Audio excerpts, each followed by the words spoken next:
This verse by Kevin Pharaoh is rich with biblical allusions, emotional intensity, and philosophical reflection. Here's a breakdown of what it likely means, line by line, or in conceptual chunks. Left Lilith unread, then joined Eve in bed. Lilith is a figure from Jewish mythology, sometimes considered Adam's first wife who refused to be subservient. Eve is the biblical first woman in Genesis. Left Lilith unread suggests rejecting rebellion, independence, or temptation, Lilith, in favor of commitment, legacy, or tradition, Eve. There's a metaphorical depth here, choosing duty, love, and family over defiance or desire.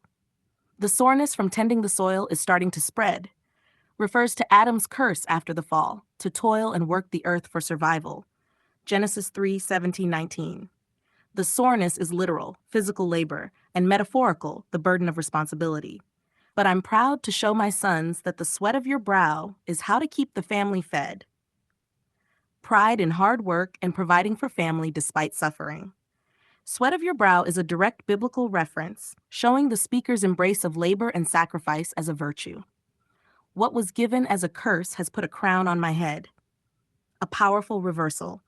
The curse of labor and pain becomes a crown, symbolizing honor, leadership, kingship, or dignity, turning adversity into purpose. Mi familia will know what it is to be in the image of God before I am dead. Strong paternal theme. He wants his family to understand their divine worth or moral spiritual identity. Reference to Genesis 1:27, humans are made in God's image, suggests he's living a life that teaches legacy, identity, and divine purpose. They were cold, and to fix it I bled. Could be literal, providing for his family through pain, or symbolic, sacrifice. Possibly Christ-like imagery, bleeding to save, comfort others. My sword swung when the beast sprung, defensive stance. He protects his family from threats. Beast could be metaphor for danger, sin, or hardship. The imagery is that of a warrior or guardian. Then gave warmth and made sure my seeds and woman were with more than just bread. He provided not just physical sustenance, but emotional, spiritual, and protective warmth. Seeds, children. Woman equals partner. This elevates his role from provider to nurturer and protector. Is this the product of jealousy, like Satan said? Likely a reference to Satan's claim that God's commands were rooted in envy, i.e., God forbade knowledge to keep humans subordinate. This line questions divine motives. Was man's fall really a curse or a path to autonomy and growth? I've wiped away their tears and silenced fears. Emotional support. He has protected and comforted his loved ones. Reinforces his fatherly and sacrificial role. Haven't heard a voice that claimed to be holy in years, since in this form they would appear.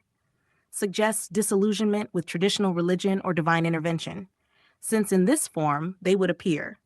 May imply that divinity now lives through human acts, perhaps through the speaker himself. It is my duty to guard this circle like a peer, lost his garden.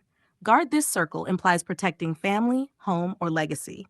Like a peer lost his garden may refer to Adam losing Eden or even Lucifer falling from heaven. Peer? Someone once on the same level as God, but now cast out or removed from divine presence. I'm sure those without pride would know dread. Suggests that self-worth, pride, is essential to endure suffering or the loss of paradise.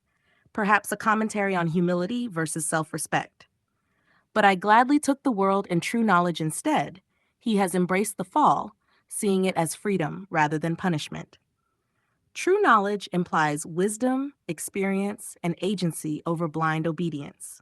Summary: this verse is a modern reinterpretation of the Genesis fall narrative, woven with pride, sacrifice, fatherhood, and personal transcendence. Kevin Pharaoh positions himself as a modern-day Adam, not lamenting the fall, but owning it, choosing to embrace responsibility, knowledge, love, and protection as sacred duties.